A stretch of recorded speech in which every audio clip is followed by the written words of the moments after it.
সম্প্রতি বাংলাদেশের প্রধানমন্ত্রী শেখ হাসিনা তার 3 দিনের মাথায় চীনা ভিজিট কমপ্লিট না করে পুরোপুরি নিজের দেশে ফিরে এসেছে। বর্তমানে পরিস্থিতিতে দেখা যাচ্ছিল যে এই ভিজিটটা নিয়ে অনেকের মধ্যেই একটা কিন্তু যে আগে থেকেই পূর্বাভাস পাচ্ছিল মিটিংটা কি হতে পারে, সেটা নিয়ে কিন্তু মেনলি ভারতের মধ্যে কিন্তু একটা কল্পনার সৃষ্টি হচ্ছে যে বাংলাদেশ কিন্তু মেনলি এবার যাচ্ছিল মিটিংটা করতে একটা লোনের জন্য, এবং ভারতের মধ্যে মেন ভয় ছিল এই জন্য যে বাংলাদেশকেও কি এবার শ্রীলঙ্কার মতো লোন দিয়ে বা মালদ্বীপের মতো লোন দিয়ে ডেট ট্র্যাপে ফাঁসিয়ে নেবে চীন এবং একটা পোর্ট হয়তো হাতিয়ে নেবে, যার জন্য কিন্তু ভারতবর্ষের মাথায় কিন্তু একটা খুব বড় চিন্তা ছিল। তো যদি দেখা যায় যে এই বিষয় নিয়েই বাংলাদেশের প্রধানমন্ত্রীর কিন্তু খুব বড় একটা মুভ, তিনি তার সফর কিন্তু 4 দিনের সফর পুরোপুরি কমপ্লিট না করে 3 দিনের মাথায় নিজের দেশে ফিরে এসেছেন, এবং এই ব্যাপারটা নিয়ে গ্লোবালি মিডিয়ায় কিন্তু এবং ইন্টারন্যাশনাল মিডিয়ায় সেটা নিয়ে খুব বড়ভাবে কভার করছে, এবং ভারতীয় মিডিয়াও তো এই ব্যাপারটা নিয়ে দেখছেন।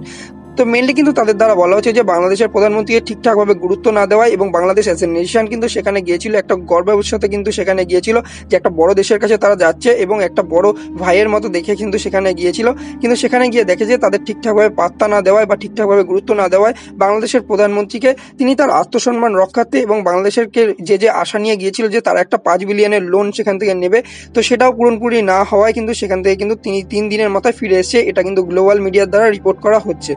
তো এইসব নিয়ে আলোচনা করবো আমি অভিজিৎ তথ্যচিত্রের এই পর্বে। তো মেনলি যদি এখন কথা বলি যে বাংলাদেশের লোনের কি দরকার, তো বাংলাদেশের যদি দেখা হয় যে বর্তমানের পরিস্থিতিতে বাংলাদেশের বিওপি অ্যাকাউন্ট অর্থাৎ ব্যালেন্স অফ পেমেন্ট অ্যাকাউন্টে কিন্তু একটা ডেফিসিট রয়েছে, অর্থাৎ এখানে কিন্তু তারা কিন্তু এক্সপোর্ট কম করছে এবং ইম্পোর্ট বেশি করছে, সেই অর্থে তাদের কিন্তু একটা বৈদেশিক মুদ্রার খুব পরিমাণে দরকার। তো এমত পরিস্থিতিতে তারা গিয়েছিল চীনে এবং প্রায় কিন্তু কিন্তু $5 বিলিয়ন, যেটা ভারতীয় টাকায় যদি দেখা হয় তাহলে প্রায় কিন্তু 4 লাখ কোটি টাকার মতো কিন্তু তিনি লোনের জন্য গিয়েছিলেন সেখানে, এবং সেখান থেকে কিন্তু তাকে অফার করা হয় প্রায় কিন্তু $100 মিলিয়ন, অর্থাৎ 800 কোটি টাকার মতো কিন্তু তাকে অফার করা হয়। তো এমত পরিস্থিতিতে বাংলাদেশ কিন্তু একটা খুবই অসন্তুষ্ট মতামত নিয়ে সেখান থেকে কিন্তু চলে আসার মতো অবস্থা হয়, এবং এখানে কিন্তু আমি বলবো যে শেখ হাসিনার দ্বারা খুবই একটা কূটনৈতিক কিন্তু চাল নেওয়া হয়েছে, এবং সেখান থেকে তিনি ফিরে এসে কিন্তু তিনি পৃথিবীকে একটা মেসেজও সেন্ড করেছে যে চায়না অ্যাজ এ নেশন, যেটা কিন্তু গর্বের সাথে কিন্তু আগে বলতো যে যাকে তাকে লোন দিয়ে দেবে, সেটা কিন্তু চায়না কিন্তু করে না, কাজের কাজ কিন্তু কিছুই করে না, মুখে খালি আওয়াজ দেয়, সেটা কিন্তু তিনি প্রমাণ করে দিয়েছে তার কিন্তু মুভ দিয়ে। সেখানে তিনি গিয়েছিলেন এবং সেখানে চাইলে তিনি 4 দিনের সফর কিন্তু কমপ্লিট করতে পারতেন। সেখানে গিয়ে কিন্তু তিনি দেখেন যে তার সাথে প্রায় কিন্তু চীনা সফরে গিয়ে যে জি জিনপিং এর সাথে যে চায়নার প্রেসিডেন্ট রয়েছে তার সাথে প্রায় একটা 5-10 মিনিটের মিটিং হয়, এবং সেখানে ফটো সেশন হয়, তারপর কিন্তু কোনো রকম ভাবে কিন্তু জি জিনপিং এর সাথে ঠিকঠাকভাবে প্রপার মিটিং হয় না তার সাথে, এবং বাকি অফিসিয়ালদের সাথে তার মিটিং হয়, এবং সেই পরিপ্রেক্ষিতে তিনি পুরোপুরি লোনের অ্যামাউন্ট কিন্তু না পাওয়ায় সেখান থেকে কিন্তু ফিরে আসে এই পরিস্থিতিতে, এবং সেখানে চাইলে তিনি কিন্তু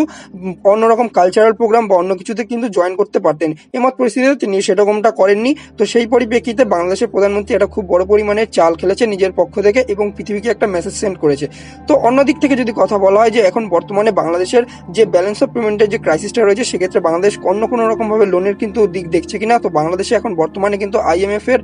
একটা কিন্তু লোন প্যাকেজ চলছে, যেটা কিন্তু প্রায় $4 বিলিয়ন দেওয়ার কথা রয়েছে, যেটাকে কিন্তু আস্তে আস্তে IMF এর দ্বারা কিন্তু দেওয়া হবে। এর ফলে বাংলাদেশে ইনফ্লেশন রেট অর্থাৎ জিনিসের দাম কিন্তু বাড়বে এবং মানুষের জীবনযাত্রায় কিন্তু চলার জন্য টাকা কিন্তু খুব বেশি পরিমাণে দরকার হবে, সেই পরিমাণটা কিন্তু দেখতে পাওয়া যাবে বাংলাদেশকে এখন অর্থনীতিতে। যদি বলা হয় যে এরকমটা হওয়ার পিছনে মেন কারণ যদি বলা হয়, তাহলে সেটা কিন্তু বলা হচ্ছে যে বাংলাদেশের কিছু বছর ধরে কিন্তু অযৌক্তিক কিছু টাকা খরচ, যেমন তার সামরিক শক্তিতে টাকা খরচ, হ্যাঁ যদিও এটা অযৌক্তিক নয়, কারণ ন্যাশনাল প্রাইডের জন্য অনেকেই টাকা খরচ করে, কিন্তু বাংলাদেশের সিকিউরিটিতে এমন কোনো কিন্তু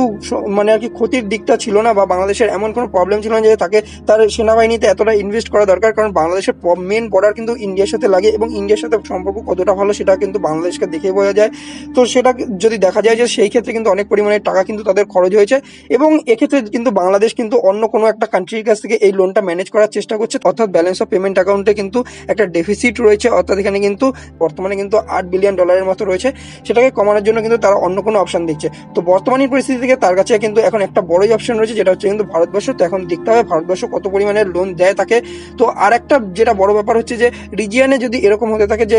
ভারত কতজনকেই বা লোন দেবে, তো ভারত কিন্তু মেনলি কিন্তু যদি দেখা যায় শ্রীলঙ্কার ইকোনমিতে অনেক টাকা বুস্ট করার জন্য কিন্তু বেল আউট প্যাকেজ দিয়েছিল, মালদ্বীপকে সার্ভাইভ করার জন্য কিন্তু টাকা দিয়েছে, এবং বর্তমানে কিন্তু বাংলাদেশকে কিন্তু টাকা দেওয়ার জন্য কিন্তু মেনলি কিন্তু দেওয়া হবে বলেই কিন্তু এরকমটা কিন্তু ভাবা হচ্ছে গ্লোবালি মিডিয়ার মাধ্যমে। তো মেনলি হচ্ছে কিন্তু এবার দেখতে হবে যে বাংলাদেশ কিন্তু মেনলি কিন্তু ইন্ডিয়ার কাছে হয়তো যাবে সাহায্যের জন্য একটা বড় ভাই হিসাবে। তো দেখা যাক ভারতবর্ষ তাকে কতটা লোন দেয়, মেনলি 5 বিলিয়ন দেয় বা 1 বিলিয়ন দেয় বা 2 বিলিয়ন দেয়, সেটা কিন্তু দেখার বিষয় ভারতের কাছে, এবং দেখতে হবে যে রিজিয়নে কিন্তু ব্যাপারটা কিন্তু ঠিকঠাক করতে হবে যে একটা দেশ কতটা কতটা পরিমাণে টাকা খরচ করছে, এই জিনিসগুলো কিন্তু তাদের দেশের ভাবা উচিত। হয়তো ভারতবর্ষ টাকা দিয়ে দেবে, এরপরে কিন্তু ব্যাপারটা কিন্তু বাংলাদেশের ঠিক করা উচিত এই জিনিসগুলো।